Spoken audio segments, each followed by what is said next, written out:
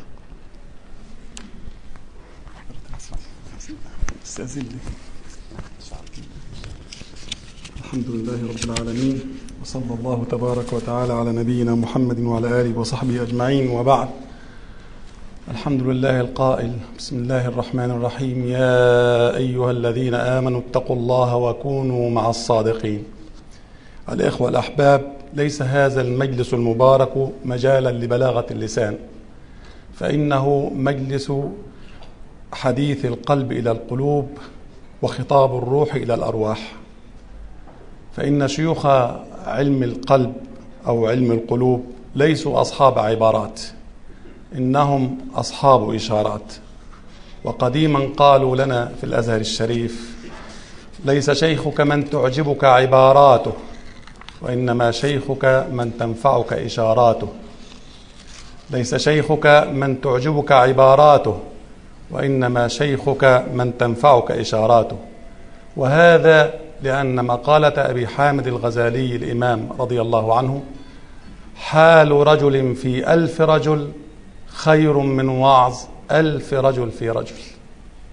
حال رجل في 1000 رجل خير من وعظ 1000 رجل في رجل. الشيوخ العارفون أندر من الكبريت الأحمر، كان يضرب به المثل في الندرة والقلة، هكذا قال السلف. فما بالك في زماننا.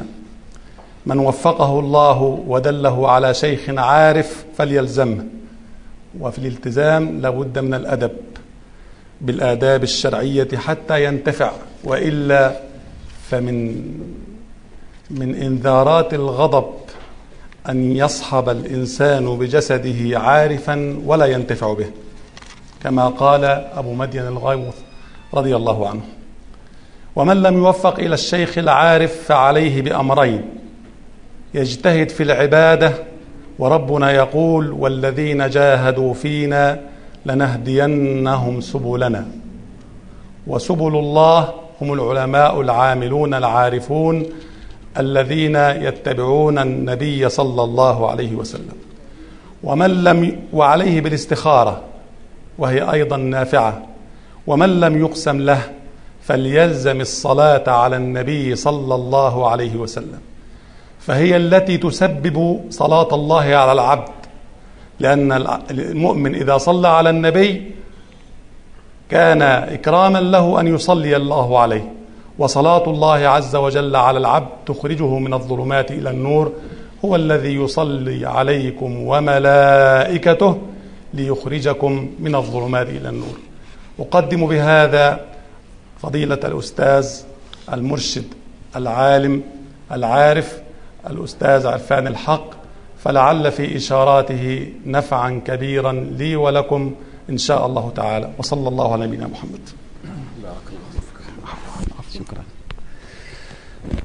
شیخ محمود مخلوف صاحب نے بڑے خوبصورت انداز میں اشارات میں 2-3 باتیں کہیں استقبالیہ طور پر. انہوں نے کہا کہ جو اللہ کا عرفان رکھنے والے شیوخ ہوتے ہیں وہ دل کی دنیا میں بستے ہیں اور دل کی بات کرتے ہیں. ان کے ہاں ممکن ہے بہت طویل گفتگو یا لمبی عبارتیں یا خوبصورت عبارتیں میسر نہ آ سکیں، لیکن خوبصورت اشارے اور اشاروں سے دنیا بدلنے والے یہ اللہ کے عارف لوگ ہوا کرتے ہیں. پھر انہوں نے کہا کہ کہا جاتا ہے علماء کے ہاں کہ وہ شخص کہ جس کی زندگی اللہ کے رسول صلی اللہ علیہ وسلم کی اتباع میں نہ ہو اور اس پر عمل نہ کر رہا ہو تو 100 واعظوں کا ایک شخص پر بھی اثر نہیں ہوتا، لیکن ایک صاحب حال یعنی جس نے اپنی زندگی کو اللہ کے رسول کی زندگی کے مطابق بدل لیا ہو تو ایک بندے کا حال ہزاروں انسانوں کی زندگیاں بدل دیتا ہے. اور پھر انہوں نے کہا کہ اللہ کے رسول صلی اللہ علیہ وسلم نے اور علماء نے یہ ہمیں تعلیم دی ہے کہ وہ شخص کہ جو اس طرح کی اللہ تعالیٰ کی طرف سے رحمت اچانک نہ پا سکے یا جس کو یہ سعادت میسر نہ آ سکے تو اسے پھر زیادہ محنت کرنی چاہیے عبادات کی شکل میں. اور اللہ رب العزت کا وعدہ ہے کہ جو بھی اللہ کے راستے میں جہاد کرتا ہے، کوشش کرتا ہے، محنت کرتا ہے، اللہ اسے اپنا راستہ دکھا دیتا ہے. اور پھر فرمایا کہ جس کے پاس یہ بات بھی موجود نہ ہو تو اسے رسول اللہ صلی اللہ علیہ وسلم پر کثرت سے درود بھیجنا چاہیے، پڑھنا چاہیے، کیونکہ اللہ کا وعدہ ہے کہ جو رسول پر درود بھیجتا ہے اللہ بھی اس پر سلامتی کا جو ہے وہ درود بھیجتا ہے. اور اللہ کی طرف سے جب سلامتی کا وعدہ آتا ہے تو اس کے لیے ہدایت کا راستہ کھل جاتا ہے. تو یہ وہ راستہ ہے کہ جس پر عرفان صاحب چلے. اور پھر آخری بات انہوں نے کہی کہ عارفوں کی مجلس میں بیٹھنے کے لیے اپنے دلوں کو کشادہ اور اپنے ذہنوں کو تیار رکھیے. ایسا نہ ہو کہ جو جسم یہاں پہ آئے اور جس کا دل بند ہو اور جو ہدایت کی طلب نہ رکھتا ہو تو وہ پھر جیسے آئے گا ویسے پلٹ جائے گا. جناب عرفان الحق صاحب تشریف لاتے ہیں اور آپ کے سامنے گفتگو کرتے ہیں. آؤ رسول اللہ صلی اللہ علیہ وسلم کی بات کریں.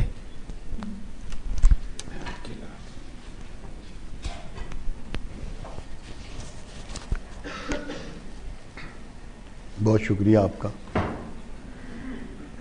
اللہ اکبر، سبحان اللہ، الحمدللہ، استغفر اللہ، نحمدہ و نصلی علی رسولہ الکریم. اما بعد، اعوذ باللہ من الشیطان الرجیم، بسم اللہ الرحمن الرحیم. الحمدللہ آج میں اس معزز درسگاہ میں معزز استادوں اور معزز طلباء کے درمیان کھڑا ہوں اور آپ سے مخاطب ہوں اور رسول اللہ صلی اللہ علیہ وسلم کی بات کرنی ہے. مگر بات شروع کرنے سے پہلے ایک ریفرنس دینا بہت ضروری سمجھتا ہوں. بلال بن رواح رضی اللہ تعالیٰ عنہ المعروف بلال حبشی، وہ ان کا آخری زمانہ شام میں گزرا. ابو بکر رضی اللہ تعالیٰ عنہ نے ان کو لکھنا پڑھنا سکھا دیا تھا، اور رسول اللہ صلی اللہ علیہ وسلم کے 9 گھروں کا جو حساب تھا خریداری کا اور اسباب کا، وہ سارا مینٹین کرتے تھے. تو روزانہ ایک ڈائری لکھتے تھے جس میں بہت سے دیگر اقتصابات بھی نوٹ کرتے تھے.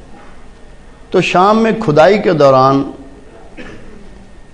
ایک متشرق کو وہ ڈائری میسر آئی، اور اس نے اس ڈائری کو سامنے رکھ کر بلال بن رواح پر ایک کتاب لکھی، اس کا نام بلال رکھا.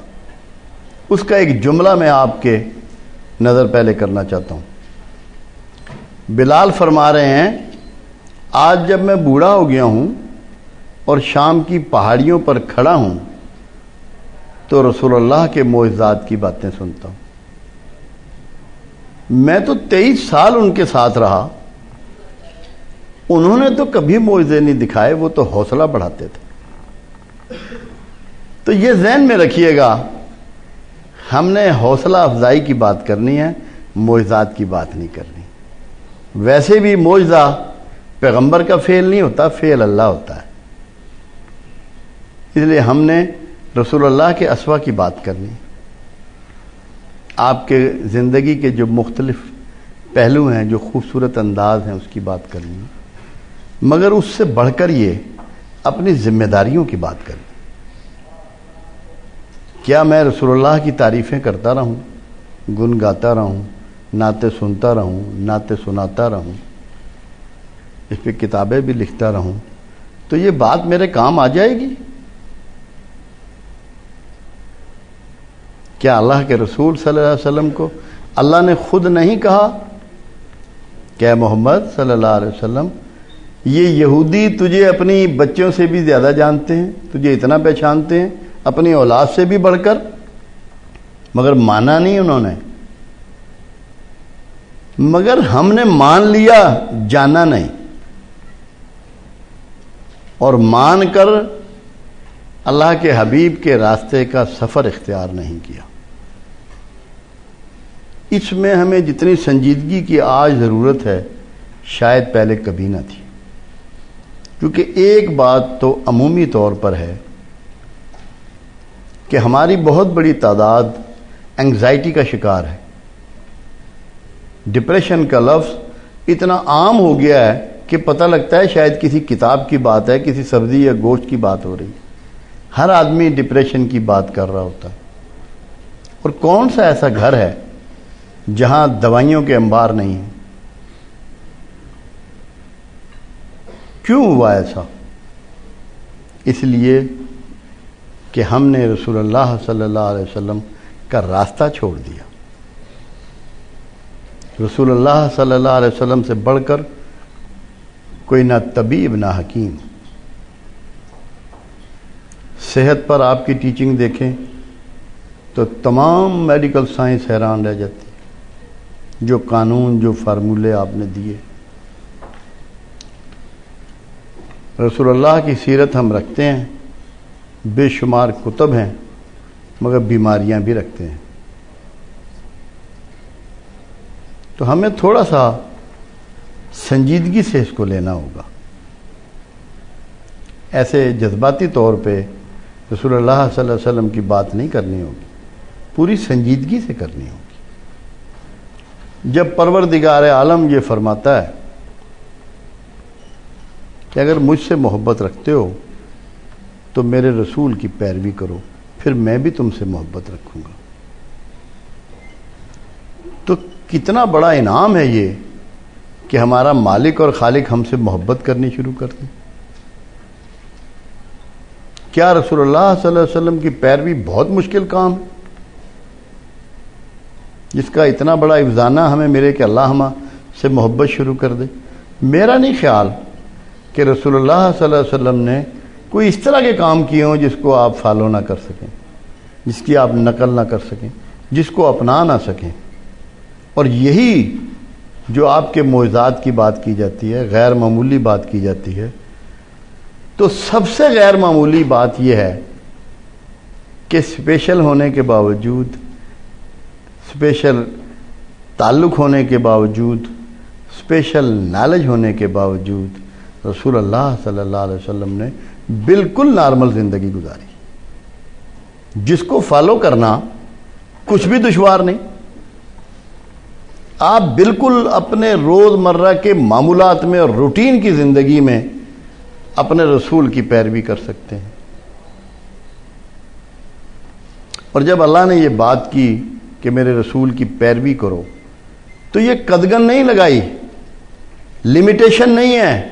جہاں تک کملی والے کے پیر گئے ہیں آپ کے بھی جا سکتے ہیں. آپ سوچے تو صحیح کہ اللہ کے رسول کے پاؤں کہاں تک گئے، مگر آپ کو اس کو سنجیدگی کے ساتھ اس معاملے کو فالو کرنا ہوگا. آپ کو یہ سمجھنا ہوگا کہ رسول اللہ صلی اللہ علیہ وسلم نے عام زندگی کیسے گزاری. کیا آپ کو نہیں معلوم کہ آپ کے جاگنے کا معمول کیا تھا؟ کیا آپ کو نہیں معلوم کہ وضو سے پہلے کیا کرتے تھے؟ کیا آپ کو نہیں معلوم کہ وضو کے بعد کیا کرتے تھے؟ کوئی ایک بھی زندگی کا ایسا لمحہ نہیں ہے میرے آقا کا جس کو اللہ نے پریزرو نہ کر دیا ہو، محفوظ فرما دیا. کیونکہ جب اللہ نے آپ پر یہ قانون لاگو کیا کہ میرے رسول کی پیروی کرو، اور خدا نہ خواستہ آپ کے بارے میں ریکارڈ اویلیبل نہ ہوتا تو معاذ اللہ نعوذ باللہ قرآن جھوٹا پڑ جاتا کہ ہمیں تو معلوم ہی نہیں ہے کہ اللہ کے رسول نے زندگی کیسے گزاری، ہم فالو کیسے کریں. اس لیے اللہ نے یہ اہتمام فرمایا کہ جاگنے سے لے کے سونے تک کا تمام زندگی بھر کا پورا ریکارڈ آپ کو میسر ہے اور محفوظ ہے. ہمیں کوئی دقت نہیں ہونی چاہیے کہ رسول اللہ صلی اللہ علیہ وسلم کی پیروی اختیار کریں. اب پیروی کے لیے کیا مشکل ہے؟ آپ سب روز جاگتے ہیں، اس وقت کے مطابق جاگ جائیں جس کے لیے رسول اللہ صلی اللہ علیہ وسلم جاگتے تھے. اور کیا کیا حسین باتیں ہیں. آپ کو سونے کا انداز بھی پتہ ہے کہ دائیں کروٹ سے میرے آقا سوتے ہیں اور اپنا دایاں ہاتھ جو ہے وہ سر کے نیچے رکھ کے سوتے ہیں. آپ کی اکثریت یہ کرتی ہے، اور جب اس سمجھ کے ساتھ شروع کر دے گی کہ میں رسول اللہ صلی اللہ علیہ وسلم کی پیروی کر رہا ہوں تو کس مرتبت کو پہنچیں گے. بالکل روٹین کے کاموں سے شروع کرنا ہے، غیر معمولی بننے کی کاوش نہیں کرنی، کیونکہ یہ کاوش رسول اللہ نے نہیں کی. آپ نے کبھی غیر معمولی بننے کا اندیہ نہیں دیا معاشرے کو. اندازہ لگائیں کہ ایک بوڑھی عورت راستے میں ملتی ہے آقا کو اور ہاتھ پکڑ لیتی ہے، اپنی کوئی ضرورتیں یا اپنے معاملات بیان کرتی ہے. میرے آقا نے ہاتھ نہیں چھڑایا. جس شخص نے کائنات کی تقدیر بدلنی ہے، جو مصلح ہے، جو جرنیل ہے، جو منصف ہے، جو حکمران ہے، جو مبلغ ہے، جو رسول ہے، جو طبیب ہے، جو حکیم ہے، اس نے ہاتھ نہیں چھڑایا بوڑھی سے. یہ نہیں کہا کہ بوڑھی میرا وقت ضائع کرتی ہے،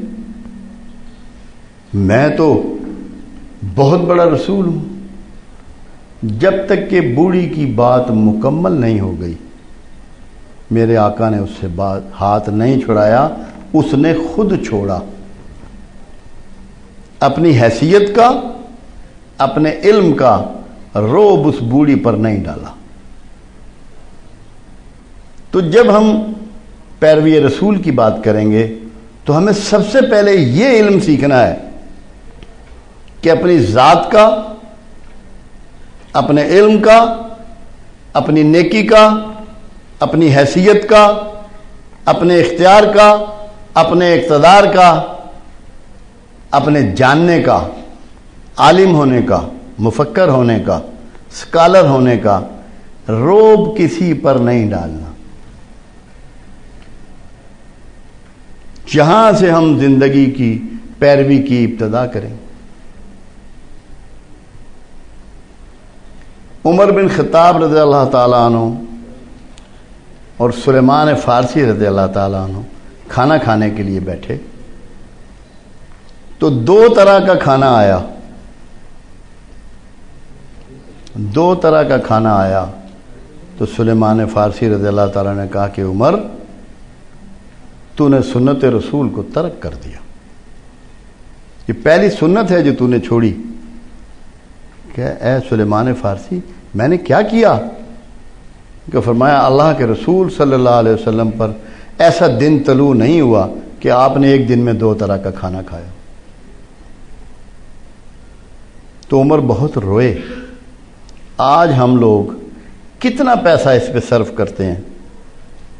داڑھی تو ہم نے رکھی ہوئی ہے سنت رسول میں، سر بھی ڈھانپ لیتے ہیں، محراب بھی ماتھے پہ سجا ہے. میں کبھی غور کیا کہ کون کون سی ایسی بہت روٹین کی باتیں ہیں جو ہم رسول اللہ کی ترک کر رہے ہیں، چھوڑے جا رہے ہیں محبت کے دعووں کے باوجود. تو ہمیں تھوڑا سا سنجیدگی سے لینا ہوگا اس مسئلے کو. یہ ایسا نہیں ہے کہ آپ بس جذباتی طور پہ کچھ نہ ہوا تو درود شریف پڑھ لیا. آپ سوچیں، درود آپ رسول رحمہ پہ بھیجتے ہیں جو رحمت للعالمین ہے. صرف مسلمانوں کے لیے رحمت نہیں ہے، صرف انسانوں کے لیے رحمت نہیں ہے، غیر مسلموں کے لیے رحمت نہیں ہے، تمام کریشن جو اللہ کی ہے ان سب کے لیے رحمت ہے. اور آپ درود شریف پڑھے جائیں پڑھے جائیں پڑھے جائیں اور لوگوں کو زحمت دیے جائیں تو کیا آپ کا درود اللہ یا رسول کو قبول ہوگا؟ اصل درود وہ ہے جو آپ کے رویے میں پنہا ہے، جو آپ کے رویے میں چھپا ہوا ہے کہ آپ اللہ کی مخلوق کے لیے رحمت بن گئے کہ نہیں. پیروی رسول میں آپ کو اس کی ہر مخلوق کے لیے رحمت بننا ہے، ورنہ آپ نے پیروی کو سمجھا ہی نہیں، جانا ہی نہیں. اللہ کے رسول کے پاس تو اونٹ بھی آتے ہیں اپنی التجائیں لے کر، فاختہ بھی آتی ہے، ہرن بھی آتا ہے. کیوں؟ انہیں معلوم ہے کہ یہاں میری التجا سنی جائے گی اور قبول ہوگی، کیونکہ وہ رسول رحمہ ہیں. ہمارے ہاتھ اور زبان سے دوسرے انتہائی پریشان ہیں. تسبیح میں 1000 دانے کی اٹھا کے درود شریف صبح و شام پڑھتا ہوں. تو کیا یہ مذاق نہیں ہے؟ تمسخر نہیں ہے؟ ایک سسٹم کا، ایک اصول کا، ایک ضابطے کا. تو ہمیں سنجیدگی کے ساتھ رسول اللہ صلی اللہ علیہ وسلم کی پیروی کو سمجھنا ہے. ایسے نہیں ہے کہ ہم جذباتی ہو کے معاملات چلانے شروع کر دیں. آپ دیکھیے کہ رسول اللہ صلی اللہ علیہ وسلم خود فرماتے ہیں کہ تمہیں اگر مجھ سے اتنی محبت نہ ہو جائے کہ اپنی جان مال اولاد ناموس سے زیادہ، تو تمہارا ایمان مکمل نہیں ہوتا. اور اتفاق کی بات یہ ہے کہ جس وقت سرکار نے یہ بات فرمائی، عمر بن خطاب رضی اللہ تعالیٰ عنہ بیٹھے ہوئے تھے، اور یہ عظیم لوگ تھے اور کمال کے لوگ تھے، سچائیاں لیے ہوئے تھے. کہ یا رسول اللہ صلی اللہ علیہ وسلم، مجھے آپ ہر چیز سے زیادہ عزیز ہیں مگر مجھے اپنی جان سے زیادہ عزیز نہیں ہے. تو آپ نے فرمایا عمر پھر بات نہیں بنے گی. اور عمر کون ہے؟ جن کی بیٹی رسول اللہ کے گھر میں ہے. عمر کون ہے؟ جو مکہ میں مسلمان ہوئے. عمر کون ہے کہ جو ہر غزوے کے شریک ہیں. عمر کون ہے جنہوں نے مکہ سے مدینہ کو ہجرت کی ہے. عمر کون ہے کہ جس کے لیے رسول اللہ فرماتے ہیں کہ عمر تو جس گلی سے گزر جائے شیطان اس سے بھاگ جاتا ہے. عمر کون ہے کہ جس نے جو مشورے دیے قرآن بھی انہی پر نازل ہوا. عمر کون ہے جس کے لیے اللہ کے حبیب صلی اللہ علیہ وسلم فرما رہے ہیں کہ اگر میرے بعد کوئی نبی ہوتا تو عمر ہوتا. اس کی بات نہیں بنے گی تو کیا میری آپ کی بن جائے گی؟ 1400 سال کی دوری پر صرف جھوٹے زبانی دعووں سے محبت رسول کے جو ہم لیے پھرتے ہیں اور سب عاشق رسول بنتے ہیں تو آپ کی میری بات بن جائے گی؟ ہمیں اپنے جذبات کو، اپنی خواہشات کو، اپنی ضروریات کو، اپنے سماج کو، سماج کے دباؤ کو رسول اللہ صلی اللہ علیہ وسلم کی محبت کے حصول کے لیے چھوڑنا پڑے گا، قربانیاں دینی پڑیں گی، سیکریفائز کرنا پڑے گا، ورنہ بات نہیں بنے گی۔ یہ دھوکے میں آپ مت رہیں۔ آج آپ کیسے محبت کریں گے؟ آج آپ کیسے محبت کریں گے؟ ایک شخص سڑک سے گزر رہا تھا تو ایک جگہ کلمہ طیبہ لکھا ہوا تھا ایک کاغذ پر، اور کاغذ زمین پر پڑا تھا۔ اس نے فوری طور پہ اس کو اچک لیا، اٹھایا، چوما، آنکھوں سے لگایا، اونچی جگہ پہ رکھ دیا کہ اس پہ سرکار کا نام لکھا ہے۔ یہ اس کی محبت کا تقاضا تھا۔ مگر دوسری طرف وہی شخص ایک صاحب ایمان کو، ایک مسلمان کو، کلمہ گوئے رسول کو ملعون کرتا ہے، گالیاں بکتا ہے، اس کا استحصال کرتا ہے، اس کے ساتھ غضب کا رویہ رکھتا ہے، تو کیا وہ محبت رسول کا تقاضا پورا کر رہا ہے؟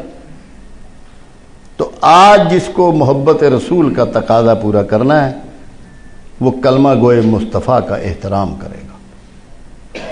آج اللہ کے رسول صلی اللہ علیہ وسلم ہمیں فزیکلی میسر نہیں ہے، مگر آپ کا کلمہ پڑھنے والے، کیونکہ جس کے دل میں کندہ ہے لا الہ الا اللہ محمد رسول اللہ، ہمیں اس کو سلام کرنا ہے، ہمیں اس کا احترام کرنا ہے، ہمیں اس کا ادب کرنا ہے۔ تو جب تک ہم یہ نہیں شروع کریں گے اتنی دیر ہماری بات نہیں بنے گی۔ وہ امتی کسی رنگ کا ہو، کسی شکل کا ہو، کسی زبان کا ہو، کسی ملک کا ہو، کسی مسلک کا ہو، کسی مکتبہ فکر کا ہو، ہمارے لیے یہ کافی ہو محبت رسول میں کہ وہ کلمہ گوئے مصطفیٰ ہے، اس کے بغیر بات نہیں بنے گی۔ تو جب تک ہم نے ان رویوں کو نہ اپنایا تو کیا ہمارا تعلق رسول اللہ صلی اللہ علیہ وسلم سے جڑ جائے گا؟ کیا ہم ان کے پسندیدہ لوگوں میں شامل ہو جائیں گے؟ کیا ان کی اچھی باتیں کرنا ہمیں زیب دے گا؟ ہمیں اپنے آپ کو مانیٹر کرنا ہے، اپنے آپ کو درست کرنا ہے۔ یہاں غیر ممالک کے بھی بہت سے طلباء اور اساتذہ موجود ہیں۔ ایک تاریخی بات بھی آج تذکرہ کروں۔ لارڈ کزن جب ہندوستان میں واسرائے کے طور پر آیا تو اس کو ہندوستان کی تاریخی عمارتیں دیکھنے کا بڑا شوق تھا، تو دہلی کی تاریخی عمارات دیکھنے کے لیے نکلا۔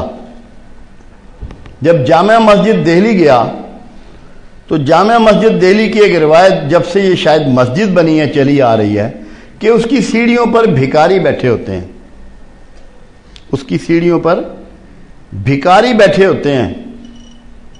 ایک بھکاری دوڑ کے آگے ہوا، اس زمانے میں اس طرح کی سیکیورٹی اور پروٹوکول وغیرہ نہیں تھا، بھیک مانگنے کے لیے۔ تو اس نے پاکٹ سے، وہ اس وقت بھی پینٹ ہی پہنتے، بیک پاکٹ سے اس نے پرس نکالا، اس کو کچھ پیسے دیے، وہ پرس اس کا گر گیا سیڑھیوں پر، لارڈ کزن کا۔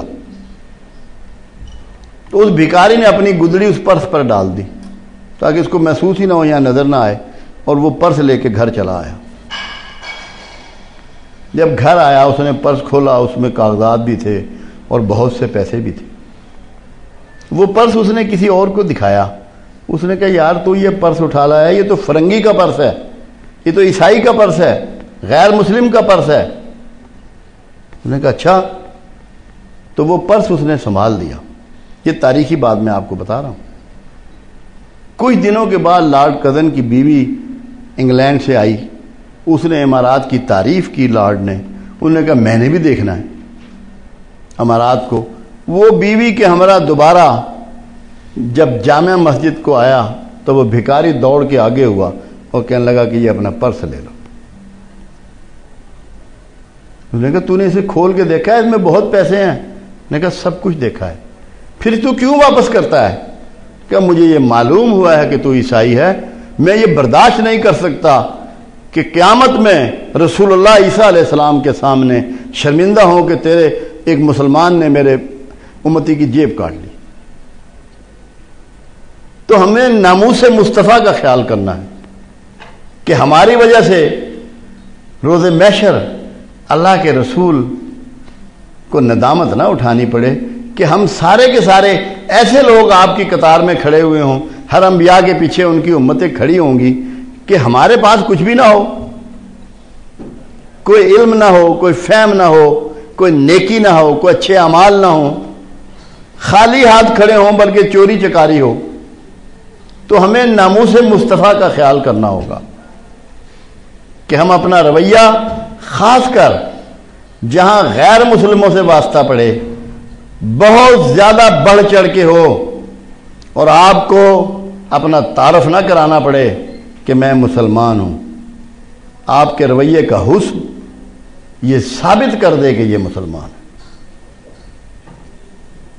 اگر آپ کو رسول اللہ صلی اللہ علیہ وسلم سے محبت ہے، انسیت ہے، ان کی ناموس سے دلچسپی ہے، ان کے معاملات کی پیروی کرنا چاہتے ہیں، سب سے بڑی بات، یہ بڑی امپورٹنٹ بات ہے جو میں کرنے لگا ہوں. 63 سالہ عمر ظاہراً آپ نے پائی جو معاشرے میں آپ کی گزری. 63 سال میں ایک بھی جملہ میرے آقا کا لفظ میں سے نہیں ہے. یہ میں نے کیا ہے، یہ میں نے کہا ہے، یہ میں کر سکتا ہوں، یہ میں کروں گا. ایک جملہ 63 سال میں کا نہیں ہے. یہ ہے کمپلیٹ سیلف نیگیشن. جب تک اس رویے کو آپ فالو نہیں کریں گے اور سمجھیں گے نہیں، شرک سے نہیں نکل سکتے.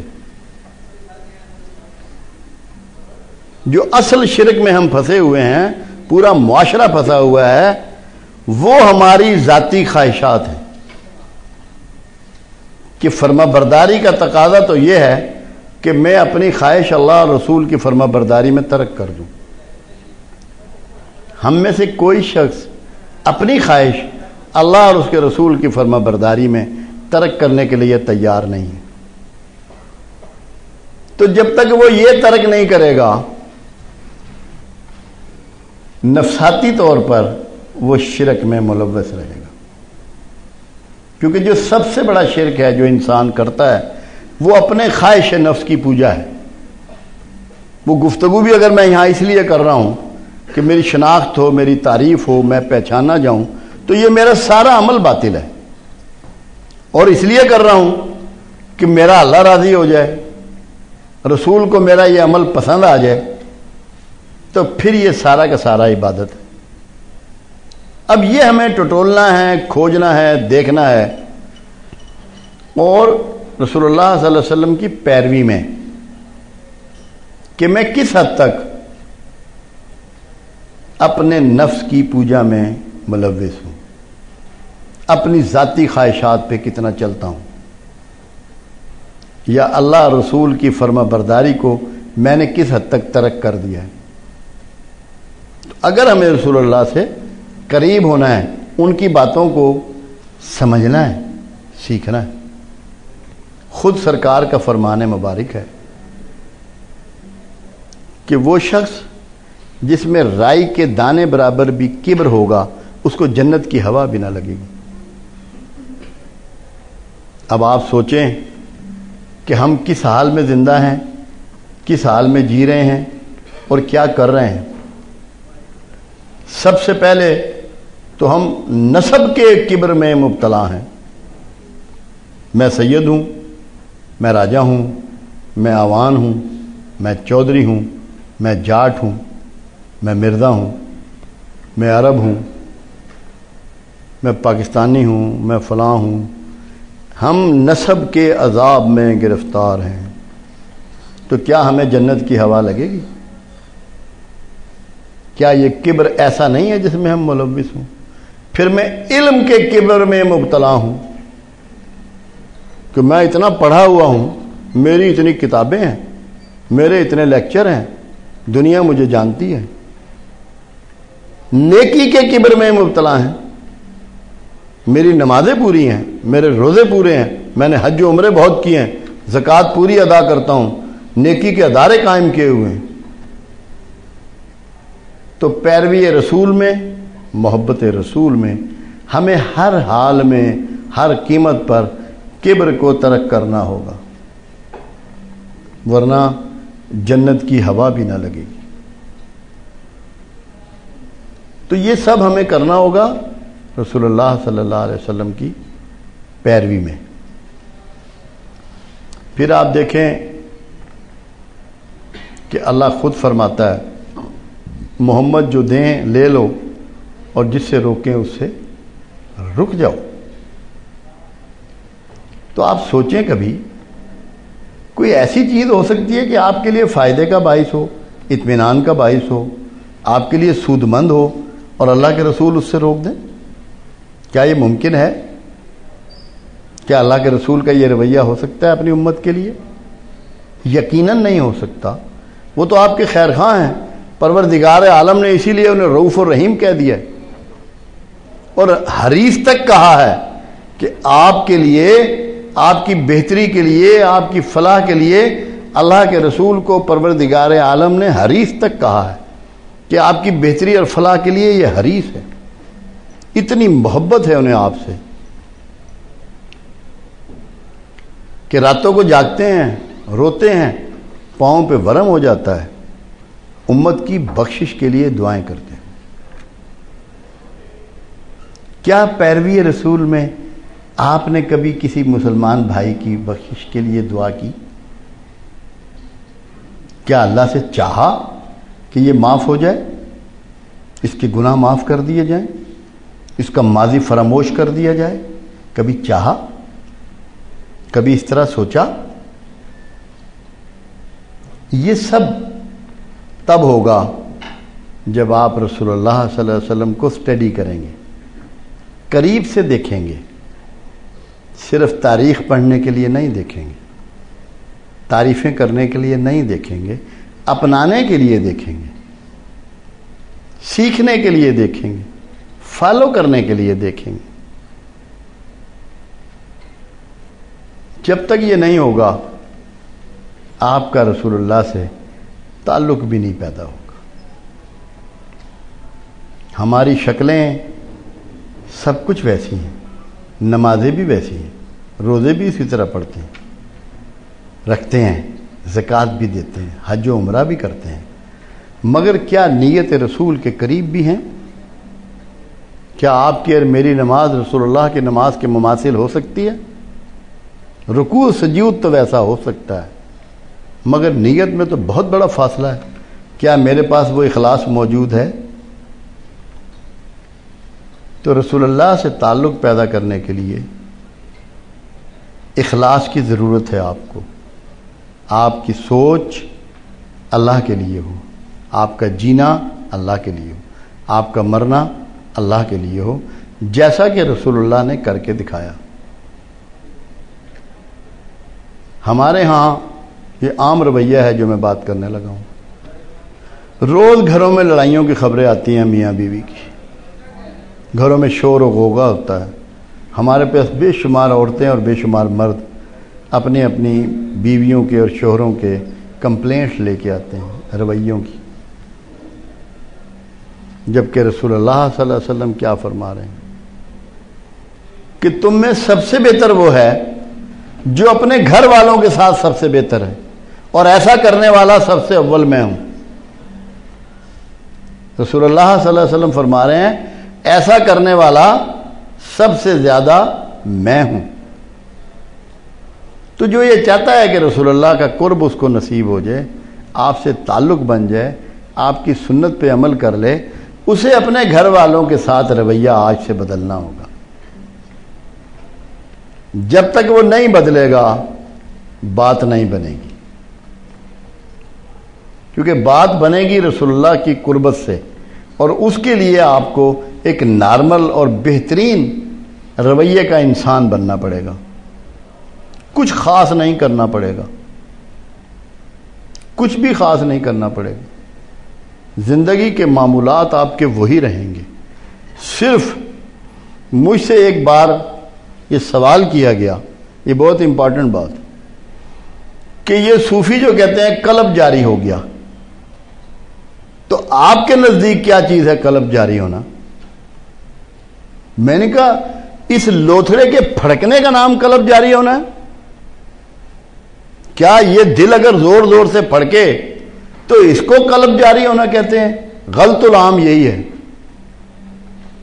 میں نے کہا میرے نزدیک قلب جاری ہونا یہ ہے کہ جب میری زبان اٹھے، جب میرا ہاتھ اٹھے، جب میرا پاؤں اٹھے، جب میری نگاہ اٹھے، تو ایک ہی بات میرے پیش نظر ہو کہ میرا اللہ رسول اس میں راضی ہے کہ ناراض۔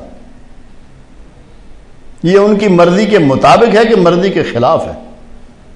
اگر یہ رویہ مجھ میں پیدا ہو جائے تو یقیناً میرا قلب جاری ہو گیا، اور میرے قلب میں اللہ اور اس کے رسول دونوں سما گئے،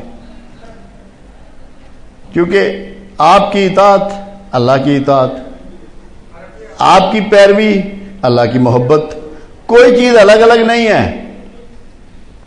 جب ہم رسول اللہ کی بات کر رہے ہیں تو یہ اللہ ہی کی بات ہے، کیونکہ وہ اللہ ہی کے نمائندہ ہیں۔ خود تو انہوں نے کلیم نہیں کیا، اللہ نے یہ کہا کہ میں نے رسول بنا کے بھیجا۔ تو ہمیں اگر رسول اللہ سے تعلق جوڑنا ہے، تعلق کو پیدا کرنا ہے، زندگی کو بہتر کرنا ہے، اپنے معاشرے کو بہتر کرنا ہے، تو ہمیں بہت آہستگی کے ساتھ رسول اللہ صلی اللہ علیہ وسلم کی روٹین کی زندگی میں پیروی کرنی پڑے گی۔ اور پھر ذرا سنجیدگی سے سوچئے، 24 گھنٹے ہوتے ہیں دن کے، 24 گھنٹے ہیں دن کے، اور 24 کے 24 گھنٹے رسول اللہ کے دین ہیں۔ صرف وہ 2 گھنٹے جو فجر سے عشاء تک نمازوں کے ہیں یا تہجد کے ہیں، 2 گھنٹے بنتے ہیں مشکل سے، یہی صرف دین نہیں ہے۔ ہماری یہ بدقسمتی ہوئی ہے اور ہمارے ساتھ یہ بڑا المیہ ہے کہ ان 2 گھنٹوں کو ہم نے دین سمجھ لیا ہے اور 22 گھنٹے چھوڑ دیے۔ وہ 22 گھنٹے ہم نے ترک کر دیے ہیں۔ 24 گھنٹے رسول اللہ صلی اللہ علیہ وسلم کی زندگی عین دین ہے۔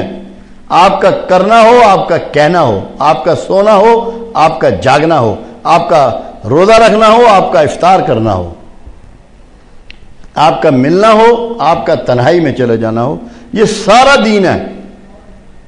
تو جب تک ہم رسول اللہ صلی اللہ علیہ وسلم کی 24 گھنٹے کی زندگی کو فالو کرنا نہیں شروع کریں گے اور اس کی اتباع نہیں کریں گے، ان کو صحیح معنوں میں سنت نہیں سمجھیں گے، ہمیں کامیابی نہیں ملے گی۔ یہ ہمیں اس عذاب سے نکلنا ہے کہ 2 گھنٹے دین ہے، 24 گھنٹے رسول اللہ صلی اللہ علیہ وسلم کے دین ہے۔ ہمیں ہلکے پھلکے انداز میں رسول اللہ کی سنتوں کو اپنانا ہے، بالکل روٹین میں، کوئی لمبا چوڑا کام کرنے کی ضرورت نہیں ہے۔ آپ زیادہ کھاتے ہیں، کم کھانا شروع کرتے ہیں، زیادہ سوتے ہیں، کم سونا شروع کر دیں، زیادہ بولتے ہیں، کم بولنا شروع کر دیں، یہ سب پیروی رسول ہے۔ دوسروں کی بات کے بیچ میں ٹوکتے ہیں، چھوڑ دیں، ان کی بات پہلے پوری ہونے دیں، اتنا سا برداشت اور صبر کر لیں، پوری بات اگلے کی سنیں، یہ سنت رسول ہو جائے گی۔ بہت چھوٹے چھوٹے کاموں میں جو بظاہر بڑے نظر نہیں آتے، آپ ایک روٹین میں رسول اللہ صلی اللہ علیہ وسلم کی پیروی اختیار کر سکتے ہیں۔ ہم لوگوں نے تو بنیادی سنتیں ہی چھوڑ دی۔ رسول اللہ صلی اللہ علیہ وسلم کی جو سب سے پہلی سنت ہے وہ غور و فکر ہے۔ جب آپ کا ابھی پروفٹ شپ اناؤنس بھی نہیں ہوئی تھی، معاشرے میں لوگ اس سے ناواقف تھے، اس وقت آپ غار ہرا میں جاتے تھے اور غور و فکر کرتے تھے، اور کمال حسن دیکھیے، ہرا کا معنی نہیں غور و فکر ہے، اس غار کا نام بھی اللہ رب العزت نے ہرا رکھ دیا، غور و فکر والا غار۔ ہرا کے معنی غور و فکر ہیں کہ یہ اتنا پسند آیا اللہ کو، یہ غور و فکر کرنا اپنے محبوب کا، جس کی انتہا نہیں۔ تو ہمارے ہاں ہم کتنے لوگ ہیں جو دن میں آدھا گھنٹہ نکالتے ہوں، 15 منٹ نکالتے ہوں، 5 منٹ نکالتے ہوں، 10 منٹ نکالتے ہوں کہ کوئی غور و فکر کروں کہ مجھے اللہ نے کیوں بھیجا ہے، میں نے کل اللہ کے ہاں جانا ہے، جواب دہی کرنی ہے۔ اور بہت سے لوگوں کو بہت سی اتھارٹیز دے کے بھیجا ہے۔ ایک جسٹس میرے پاس آئے، نام نہ لوں گا ان کا، تو میں نے کہا آپ سے نماز کا نہیں پوچھے گا، مالک آپ سے نماز کا نہیں پوچھے گا، جو اتھارٹی دی ہے اس کو استعمال کرنے کا پوچھے گا۔ تو رسول اللہ نے آپ کو یہ سکھایا ہے کہ جو اتھارٹی تمہیں دی گئی ہے، جو تمہیں حیثیت دی گئی ہے، اس کی پوچھ ہوگی۔ اسی لیے آپ نے فرمایا تمہاری رعایا کی تم سے پوچھ ہوگی۔ یا رسول اللہ صلی اللہ علیہ وسلم ہماری رعایا کون سی ہے؟ فرمایا تمہارے متعلقین، تمہارے ڈیپینڈنٹس، چاہے وہ بیویوں ہوں، بچے ہوں، یا گھریلو یا دفتر کے یا اپنے کاروباری ملازمین ہوں، پوچھ ہوگی۔ جن پر بھی تمہیں اتھارٹی دی گئی، اتھارٹی کی پوچھ ہوگی، کیونکہ اللہ تو انصاف کرنے والا ہے، جو دے گا اس کا حساب لے گا نا۔ جس کو کچھ نہیں دیا اس سے نماز کا پوچھے گا، اور جس کو علم دیا، حکمت دی، دانائی دی، کوئی اقتدار دیا، کوئی حیثیت دی، اس کا سوال اس سے کرے گا۔ تو سیلف مانیٹرنگ کی عادت ڈالیں، بستر پہ جا کے جب رات کو لیٹیں تو سوچیں کہ میں نے کسی وقت بھی اللہ کے حضور چلا جانا ہے، مجھے کیا کیا حیثیت دی گئی، کیا کیا گفٹ دیے گئے، کیا میں ان کو صحیح پازیٹیو استعمال کر رہا ہوں یا نہیں۔ تو ان کا استعمال پازیٹیو انداز میں کرنا، یہ سنت رسول صلی اللہ علیہ وسلم۔ زندگی میں احتیاط کے تقاضے میرے آقا نے بتائے، کمال ہے۔ کوئی شعبہ ایسا نہیں ہے زندگی کا جس میں آپ کی ٹیچنگ نہ ہو، اور ہماری بیماری یہ ہے کہ ہم اس کو تاریخی طور پہ پڑھتے ہیں، اپناتے نہیں ہیں۔ آپ فرماتے ہیں جوتا جھاڑ کے پہن، ایسا نہ ہو کہ اس میں کوئی کیڑا بیٹھ گیا ہو اور وہ تجھے کاٹ لے اور تو اللہ کو الزام دے۔ تو اللہ کو الزام مت دے۔ یہ آپ کو اس لیے بتایا جا رہا ہے، رسول اللہ صلی اللہ علیہ وسلم، ان میں کوئی معجزاتی بات نہیں ہے، کہ آپ نارمل بیہیویئر کے ساتھ سسٹم کے اندر چلیں اور سسٹم کے اندر زندہ رہیں۔ ہم لوگ سارا کچھ، اسلام، رسول اللہ صلی اللہ علیہ وسلم سے وابستگی، آپ پر ایمان، تعلق، محبت، بلکہ عشق کا لفظ استعمال کرتے ہیں، سب جذباتی طور پر کہتے ہیں۔ عملی طور پر ہمارا اس سے دور کا بھی واسطہ نہیں۔ آپ میں سے کتنے لوگ ہیں جنہوں نے اپنے دشمنوں کو معاف کیا ہے؟ کتنے لوگ ہیں جنہوں نے نفرتوں کو بھلایا ہے؟ گریبانوں میں جھانکیں اور اس کو غور کریں کہ اللہ کے رسول صلی اللہ علیہ وسلم نے کسی ذاتی دشمن سے پوری زندگی، پوری حیات مبارکہ بدلہ نہیں لیا۔ کتنے لوگ ہیں جنہوں نے لوگوں کو معاف کر دیا؟ معاف کرنا نہیں جانتے اور رسول اللہ سے تعلق کے دعوے دار ہیں، آپ کی محبت کے دعوے دار ہیں، کیسے بات بنے گی؟ یہ لمحہ فکریہ ہے۔ میں بہت ہلکے پھلکے انداز میں یہ بات آپ کو سمجھا رہا ہوں۔ یہ لمحہ ہے ہمیں سوچنے کے لیے کہ اگر ہم چاہتے ہیں کہ رسول رحمہ سے ہمارا تعلق ہو جائے، ہماری بات بن جائے، تو ہمیں غور و فکر کرنا پڑے گا، اپنے اعمال کو پرکھنا پڑے گا، اپنے رویوں کو جانچنا پڑے گا، اور یہ بالکل ہلکے پھلکے انداز میں ہوگا، نہ معاشرے پر، نہ گھر والوں پر، اور نہ کسی پر احسان نہیں جتلانا، علم کا روب نہیں ڈالنا، بالکل نارمل بیہیویئر کے ساتھ۔ آپ دیکھیں، میں تو سوچتا ہوں اور مجھے تو یہی سمجھ میں نہیں آتا باخدا کہ سرکار کا کون سا پہلو ایسا ہے جس کی تعریف نہ کی جائے، جس کے گن نہ گائے جائیں۔ آپ دیکھیں، کیا معاذ اللہ اللہ کے رسول غریب تھے؟ کبھی سوچا؟ وہ شخص کیسے غریب ہو سکتا ہے جو 500 700 بکریوں کا ریوڑ اللہ کی راہ میں دے دے؟ کہ مانگنے والے آتے تھے، وہ کہتے ہیں یہ کیسا آدمی ہے، اس کو غریب ہونے کا ڈر ہی نہیں ہے۔ جس کے 9 گھر ہوں، ایک وقت میں کم از کم 9 ازواج ہوں، غریب آدمی کی ہو سکتی ہیں؟ وہ ایک بیوی نہیں پھر پالی جاتی، 9 تو غریب نہیں تھے۔ مگر کھانے میں، خوراک میں، لباس میں، رہائش میں وہ طریقہ اپنایا جو امت کا سب سے نچلے درجے کے آدمی کا رویہ تھا، طریقہ تھا، جو اس کی حیثیت تھی، تاکہ میرا کوئی امتی ڈپریشن میں مبتلا نہ ہو۔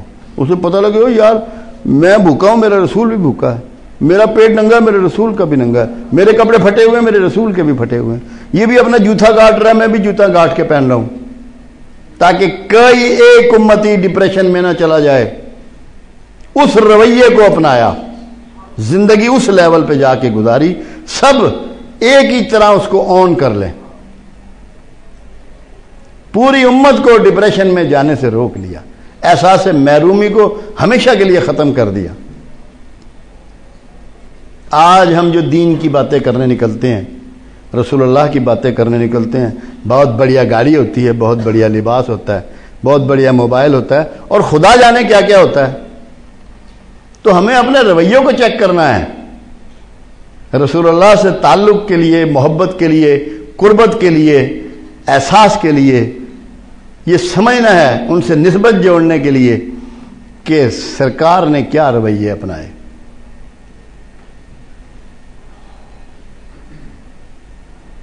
جب آپ 29 دن کے لیے ایک بالا خانے پہ چلے گئے، ازواج سے ناراضگی کا اظہار فرمایا، تو ایک دن عمر بن خطاب رضی اللہ تعالیٰ عنہ نے ملاقات کی اجازت چاہی، اجازت دی گئی، تو آ کے دیکھا تو میرے آقا ایک چٹائی پر لیٹے ہوئے تھے، اور چٹائی کے نشان جسم مبارک پر پڑ گئے، اور ایک طرف ایک گھڑا پڑا ہوا تھا، اس میں تھوڑا سا پانی تھا۔ تو عمر بن خطاب رضی اللہ تعالیٰ نے بہت بری طرح رونا شروع کر دیا کہ اللہ کے رسول، آپ اللہ کے سچے رسول ہیں، سچا دین لے کر آئے ہیں، اور آپ کی یہ حالت اور کیسر و کسرہ والے مزے لوٹیں۔ آپ نے فرمایا عمر تم کیا چاہتے ہو کہ اس دنیا کی آسائشیں میں لے لوں اور آگے کی راحتیں چھوڑ دوں؟ ان کے نصیب میں آگے کی راحتیں نہیں ہیں۔ تو یہ ہمارے لیے ٹیچنگ تھی۔ میں کبھی سوچتا ہوں کہ ایک دعا بھی آپ ثابت نہیں کر سکتے رسول اللہ صلی اللہ علیہ وسلم کی، جو آپ نے اللہ سے فرمائی ہو کہ میری امت کو مال دے دینا، میری امت کو امیر کر دینا، دولت مند کر دینا۔ ایک دعا بھی ریکارڈ پہ، یہ یہاں عربی کے اور دوسرے لوگ بیٹھے ہیں، بڑے اسکالر بھی ہیں، یہ ثابت کوئی شخص نہیں کر سکتا۔ اگر یہ بڑھیا چیز ہوتی دولت، تو یہ کیسے ممکن ہے جو رؤوف الرحیم ہے، ہماری بہتری کے لیے حریص ہے، وہ ہمارے لیے یہ دعا نہ کرتے کہ اللہ ان کو دولت مند کر دینا، ان کو سونا اور جواہر دے دینا، ان کو مال و مال کر دینا۔ ایک دعا رسول اللہ کی کوئی ریکارڈ پہ نہیں بتا سکتا۔ اس کا مطلب ہے کہ یہ بھی کوئی پسندیدہ چیز نہیں جس کے پیچھے ہم اس وقت بھاگ رہے ہیں۔ تو ہمیں رسول اللہ کے رویوں کو سمجھنے کے لیے بہت نارمل ہونا پڑے گا، کیونکہ خود پروردگار عالم جو فرماتا ہے کہ میں نے تمہیں امت وسط بنایا اور تم کو دوسری امتوں پر گواہ بنایا، اور تم پر رسول اللہ کو۔ امت سے وسط سے یہاں کیا مراد ہے؟ کیا ہم وسط میں آئے ہیں امتوں کے؟ ہم تو آخری امت ہیں، ساری امتیں گزر چکی ہیں، ہمارے بعد تو کوئی امت آنے والی نہیں ہے، ہمارے بعد تو آخرت آنے والی ہے، قیامت آنے والی ہے۔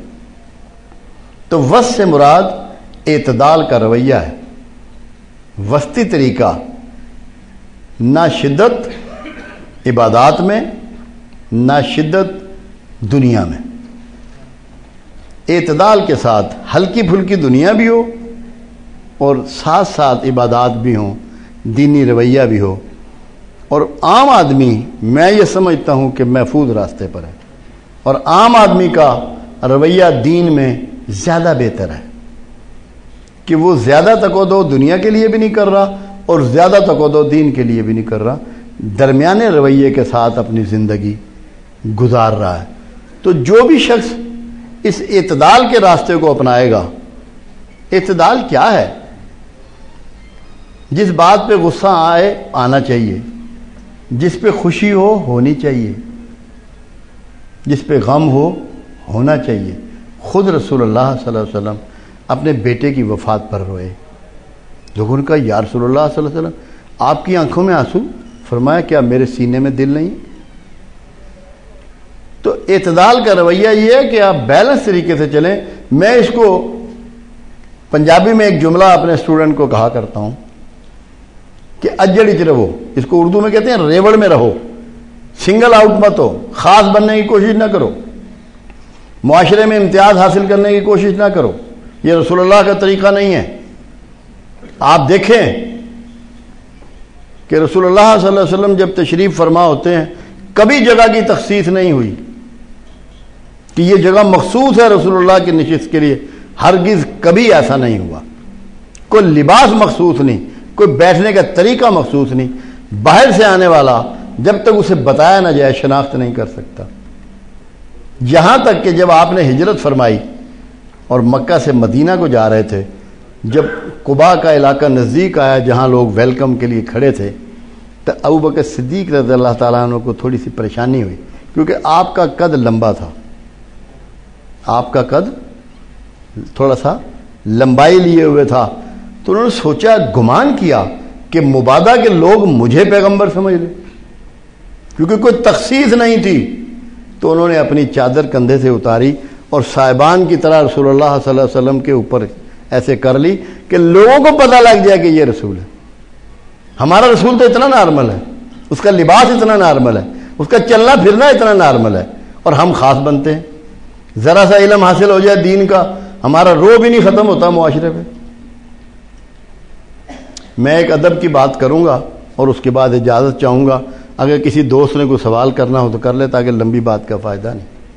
حضرت حمزہ رضی اللہ تعالیٰ عنہ اور رسول اللہ صلی اللہ علیہ وسلم کی زندگی میں 6 یا 2 دن کا فرق تھا. پیدائش میں شاید 6 دن یا 2 دن کا، اور دونوں نے حضرت صوبیہ رضی اللہ تعالیٰ عنہ کا دودھ پیا. دودھ شریک بھائی بھی ہیں، چچا بھجیتے بھی ہیں، دوست بھی بچپن کی. تو حمزہ سے کسی نے پوچھا کہ حمزہ تم میں بڑا کون ہے؟ حمزہ تم میں، یہ ادب کے لیے ایک بات بتا کے میں اجازت چاہوں گا، تم میں بڑا کون ہے؟ تو کیا حسین جواب ہے حمزہ کا کہ بڑے تو وہی ہیں، بڑے تو وہی ہیں. ہاں میں چند دن پہلے پیدا ہو گیا تھا. اللہ آپ کا اور میرا حامی و ناصر ہو.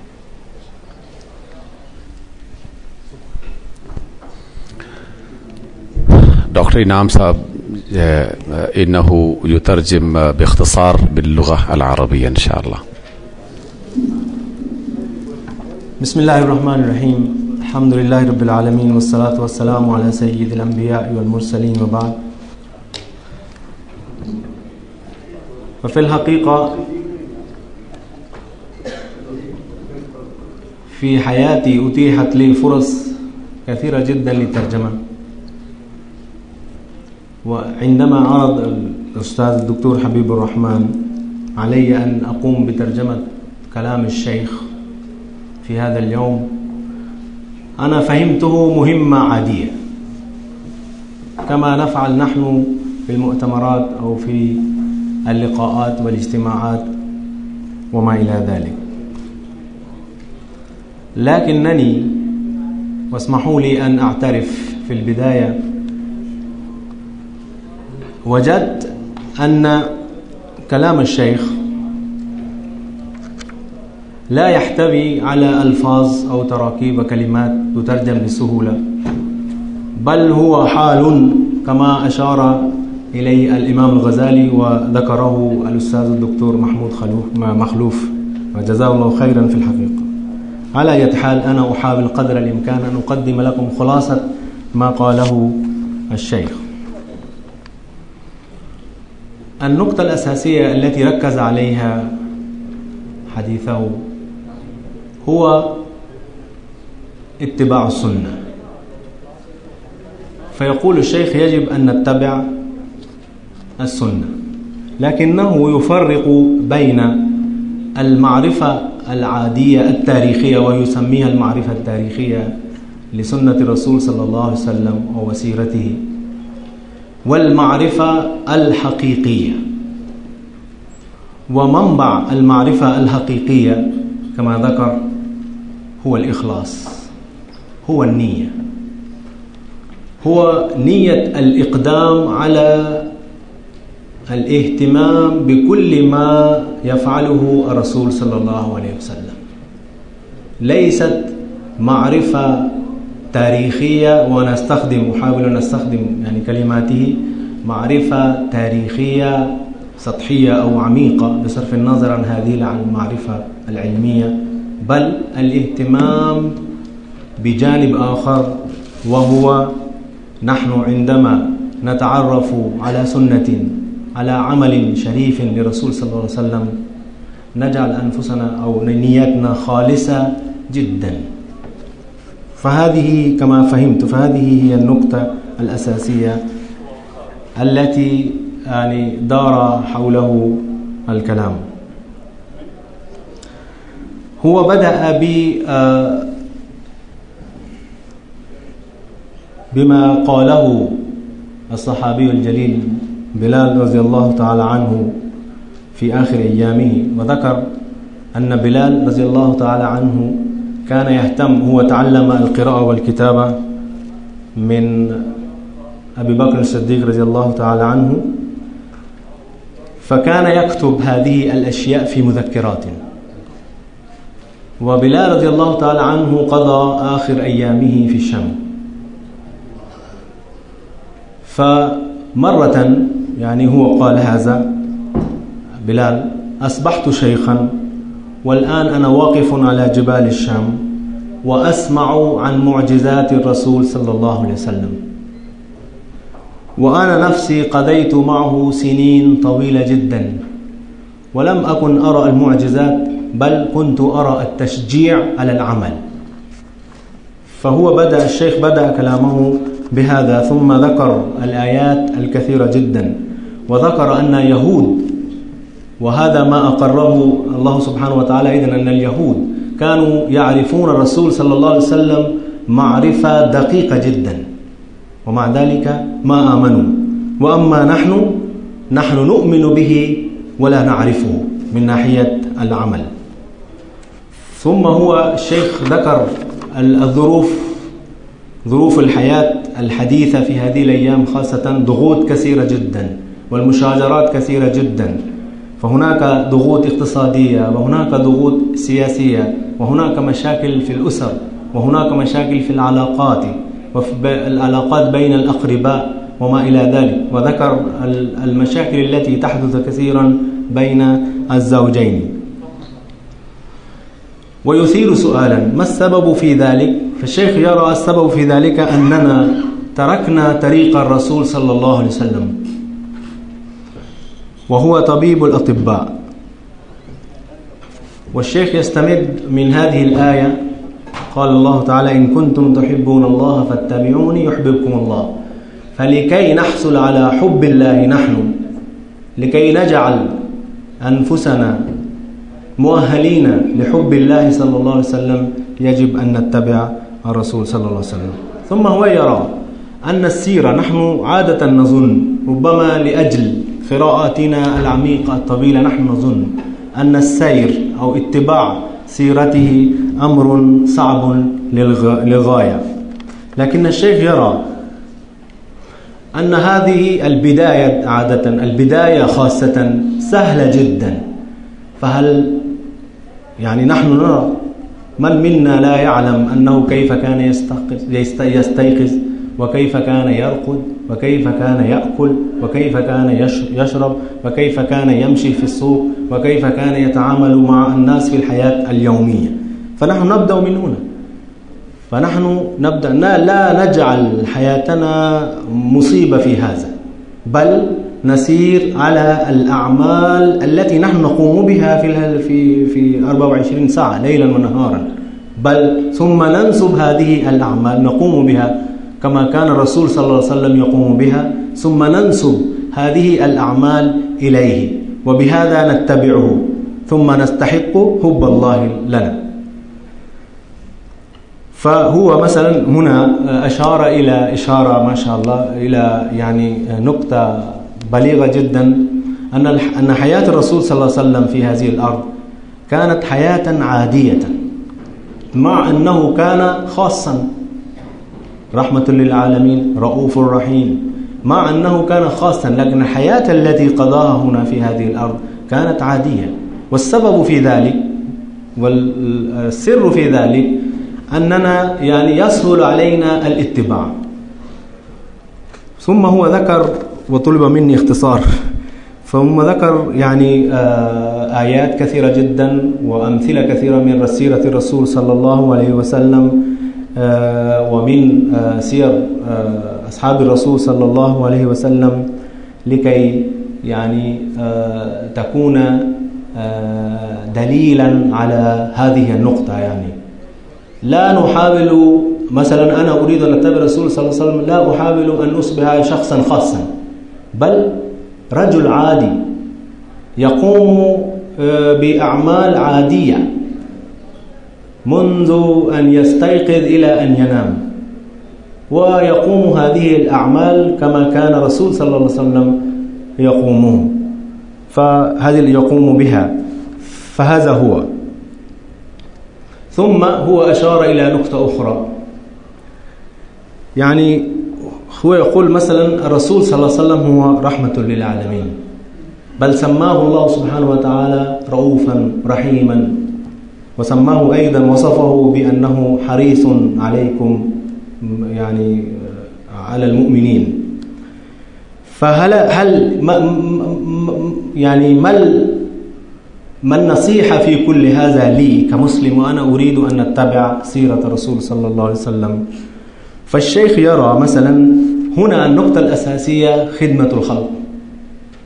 فأنا مثلا في خدمة الخلق، وهو هنا يربط هذا التعليم وبما يحدث في هذه الأيام، هل مثلا يصلح لي، هل يليق لي أن مثلا أخدم الناس ثم أفرق بين المسالك والمذاهب والاتجاهات السياسية والمذهبية والدينية المختلفة، أو أخدم الناس بصرف النظر عن هذه؟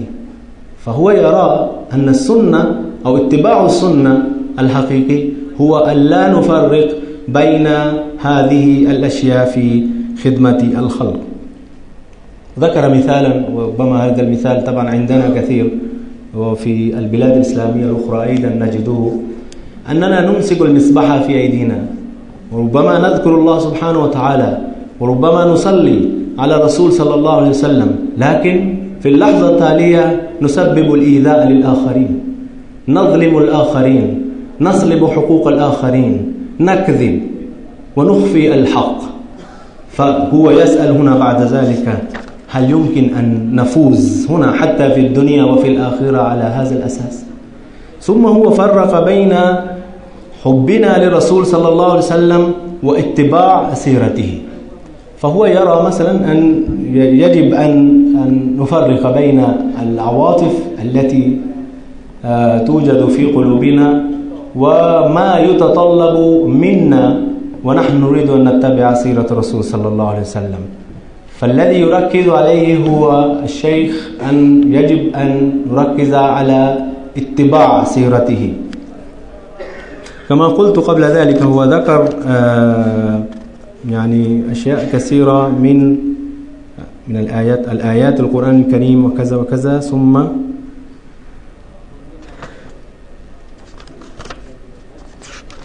أنا أختار من هذه الأشياء لكي يوضح أهمية اتباع الرسول صلى الله عليه وسلم ليلا ونهارا في 24 يوما. هو يرى نحن في ذهننا من أين جاء هذا، أننا مثلا الساعتين نؤدي خلالهما صلاة التهجد والعبادة، نحن نظن أن هذا هو الاتباع الرسول صلى الله عليه وسلم، ثم ننسى بقية الساعات في اليوم في الليل واليوم. فهو يرى أن الاتباع لازم ويلزم واجب على يعني على طول 24 ساعة. والأمثلة مرة أخرى يذكر الأمثلة، مثلا واحد يأكل كثيرا فيقلل من طعامه اتباعا لرسولة الرسول صلى الله عليه وسلم، واحد ينام كثيرا فيقلل من نومه، واحد يتكلم كثيرا فيقلل من كلامه اتباعا النية. المهم الأساس هي النية، الإخلاص في النية. أو واحد يتدخل في كلامه، وهذه ظاهرة عامة جدا نراها نحن في المؤسسات التعليمية. واحد مثلا يتدخل في كلامه قبل أن يكمل هو ما يريد أن يقوله، فيمتنع عن التدخل في كلام الآخر حتى ينتهي منه ثم يقول ما يعني يريد أن يقوله. ثم انتقل الشيخ من هذه الأعمال العادية التي نحن نقوم بها ليلا ونهارا، ويجب أن يعني نقوم حسب سنة الرسول صلى الله عليه وسلم، ثم ننسب هذه الأعمال إلى سيرته، لأننا نقوم بهذا كما يقوم في هذا في قلبنا في نيتنا. ينتقل من هذا ويذكر سنة مهمة جدا التي ربما وجد قبل البعثة المحمدية صلى الله عليه وسلم، ألا وهي التفكير والتدبر والتأمل. فهذه كانت عادة الرسول صلى الله عليه وسلم قبل البعثة أيضا، ولهذا كان يذهب إلى حراء، وهو نسب يعني هو يرى أن حراء رمزا كبيرا، أصبح رمزا كبيرا للتفكير والتدبر والتأمل.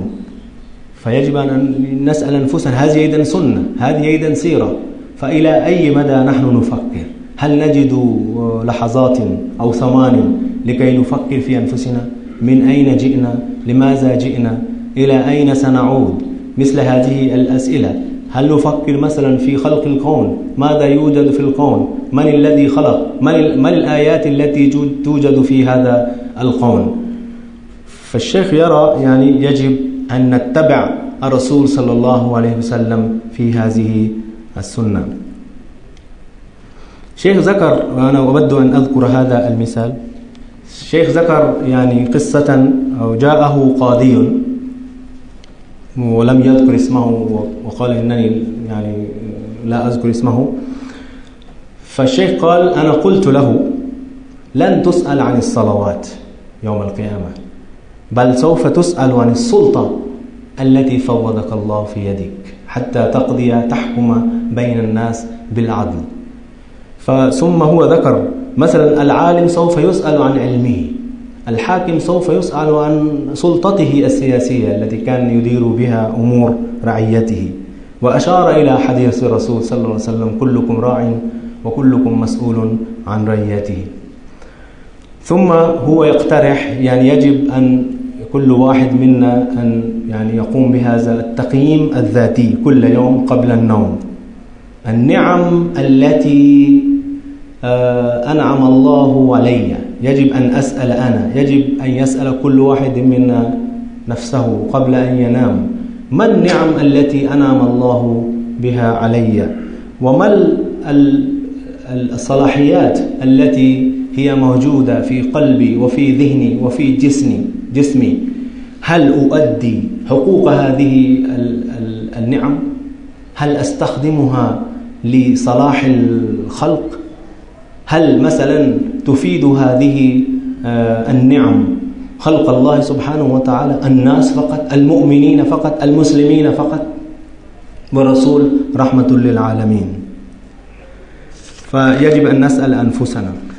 ثم مرة أخرى يعود إلى استخدامنا، عادتنا نحن نستخدم كلمات كبيرة للرسول صلى الله عليه وسلم، نحن نقول نحن نحب الرسول صلى الله عليه وسلم، نحن نعشق الرسول صلى الله عليه وسلم، نحن كذا وكذا. فهو يرى أنها مجرد عواطف خالية عن أي نية خالصة للاتباع أو للعمل لما يقوله صلى الله عليه وسلم. ويقول هذا يعني شتان ما بين ما نقوله نحن نستخدم هذه الكلمات وبين ما يجب أن نفعله لاتباع الرسول صلى الله عليه وآله وسلم. ثم هو أثار أسئلة أخرى: كم منا يدعو مثلا؟ كان من سنة الرسول صلى الله عليه وسلم أنه كان يسهر الليالي، وماذا كان يدعو في معظم الأحوال؟ كان يدعو المغفرة لأمته، فهو يسهر. كم منا يدعو العفو والمغفرة لإخوته الآخرين أو للآخرين أو للأمة المسلمة؟ ثم يعني مثل هذه الأمثلة من الحياة العادية ومن يعني سننه صلى الله عليه وسلم التي قد لا أنتبه إليها في معظم الأحوال. ثم أثار سؤالا آخر في النهاية، بس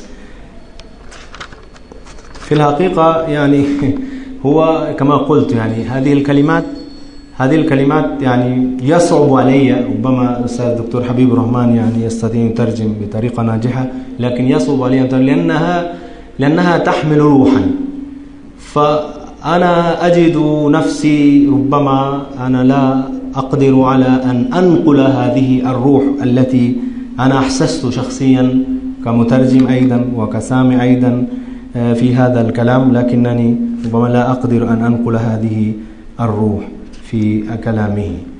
فنقطة مهمة جدا أود أن أذكرها، ذكر الشيخ أن الرسول صلى الله عليه وسلم كان يدعو لأمته دائما. هل هو دعا مثلا أن تصبح أمته ثرية أو غنية أو ذات مال وأسباب كثيرة؟